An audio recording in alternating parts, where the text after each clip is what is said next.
Yo, what's up mga kaboom-broom? Ito nga pala si UCM Shark 220 Pro. So, ang topic natin ngayon is kanyang specs. So, tara mga kaboom-broom, samahan niyo ako. Okay.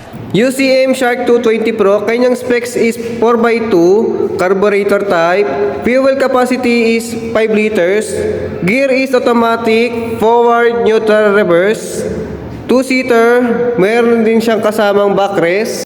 So dito naman tayo sa front view mga kaboom-broom. So meron tayong makikitang LED bar na kasama, winch, oil cooler, headlight and signal light is LED na. Tapos ang tire niya is tubeless. Tapos naka-mags na siya. So dito naman tayo sa top view mga kaboom-broom o sa kanyang manibela. Ang ating makita dito is ang kanyang full panel gauge.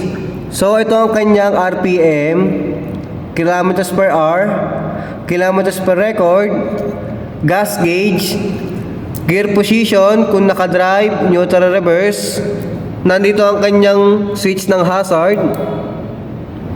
Sa left side, ang makikita natin dito is ang kanyang rear brake. So ito ang kanyang control switch. Nandito ang starter button, high and low ng kanyang headlight, kill switch, signal light, horn.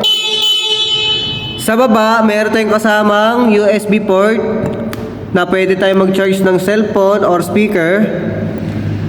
Tapos meron din siyang kasamang switch ng winch, in, out.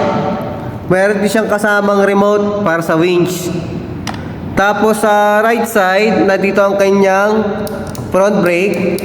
Tapos ito ang kanyang throttle thumb o ang kanyang minor.